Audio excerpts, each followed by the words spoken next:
Assalamualaikum warahmatullahi wabarakatuh. Alhamdulillahirabbil alamin. Wassalatu wassalamu ala nabiyina Muhammad wa ala alihi wa sahbihi ajma'in. Amma ba'd. Saudaraku seiman yang saya cintai, sebanggakan ya Allah Subhanahu wa taala. Barakallahu fikum, hayakumullah. Ada pertanyaan. Apa bedanya pecinta ilmu atau penikmat ilmu dengan para penuntut ilmu? Siapa yang bisa bedakannya? Alhamdulillah, ditaufiqi Allah Subhanahu wa taala. Dulu di kelas bersama guru kami Ustaz Dr. Aris Munandar Fadlullah taala, kami mendapatkan hikmah pelajaran yang luar biasa dari beliau. Ternyata pecinta ilmu, penikmat ilmu dengan para penuntut ilmu itu sangat jauh bedanya. Kita lihat, ya, para pecinta ilmu atau mereka para penikmat ilmu, kalau judul atau syekh yang dihadirkan atau ustadz yang dihadirkan itu adalah misalnya ternama, terkenal, kemudian judul kajiannya itu menarik, maka mereka menghadiri majelis ilmunya, mereka mendatanginya, mereka rela datang kepada guru tersebut, syekh tersebut atau ustadz tersebut.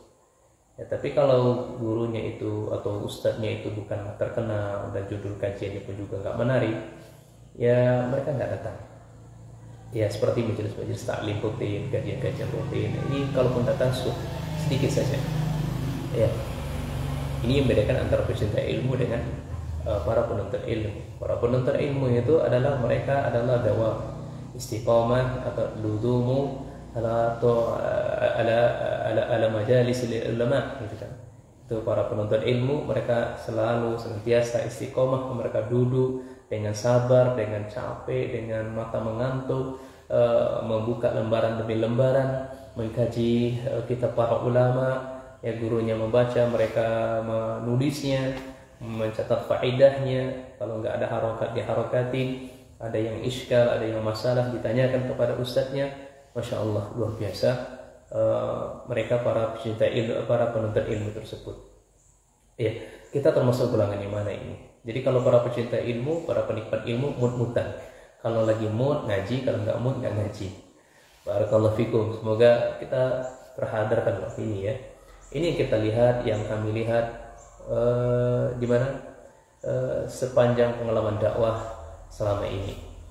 Ya, demikian pula ya kalau para pecinta ilmu itu dan para penuntut ilmu itu, misalnya kalau syekhnya atau gurunya itu minta tolong sesuatu, misalnya ya akhi tolong dong bantu ini, belikan ini, belikan itu, intinya untuk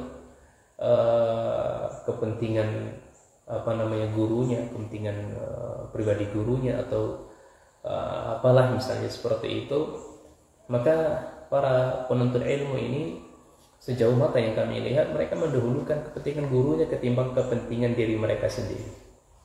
Allahu Akbar ya. Karena kita lihat ikhwan ya, para salaf dahulu itu ya, lihatlah bagaimana Nabi SAW dengan para sahabatnya dulu ya, Abdurrahman bin Auf ya, atau juga sahabat-sahabat lainnya yang lainnya mendahulukan saudaranya. Atau Nabi Shallallahu Alaihi Wasallam pernah juga kedatangan seorang tamu, kemudian sahabat lainnya menyambut tamu tersebut, padahal dia lagi butuh untuk makan dan anak istrinya, dibelain untuk Rasul SAW menyambut tamunya Rasul Shallallahu Alaihi Wasallam. Ini bedanya para penuntut ilmu itu. Jadi maksud saya para penuntut ilmu itu kalau dengan kajian atau majelis ilmu, maka senantiasa duduk bercapek-capek menulis mengkaji kitab, kajian rutin, intinya seperti itu para penuntut ilmu ya. Kalau mereka telat misalnya nggak hadir satu hari ini, mereka nggak hadir misalnya, mereka terusan kemarin pelajarannya apa sih, ditanya, kemudian rekamannya ada nggak, kalau ada tolong kirim dong. Masya Allah begitu ya. Dan para pecinta ilmu tidak demikian ya. Kalau berlalu ya sudah ya, itu ya kemarin nggak pernah bertanya apa kajiannya, apa faedahnya dan seterusnya. Itu para penikmat ilmu. Jadi ngajinya mut-mutan, enak-enakan. Kalau jamaahnya ramai ikut, kalau jamaahnya nggak ramai nggak ikut. Kalau ustaznya terkenal datang, kalau nggak terkenal nggak datang. Ala kulihat kita termasuk orang yang mana di sini ya. Demikian pula para pencinta ilmu itu, penuntut ilmu itu, ketika gurunya minta sesuatu, mereka mendahulukan untuk kepentingan gurunya, disampingkan kepentingan untuk pribadinya dulu. Masya Allah. Siapa di antara kita yang melakukan seperti ini, ya sahalallahu lahu ala khairin ya. Semoga Allah Subhanahu wa taala menolongnya untuk dalam hal kebaikan. Barakallahu fikum.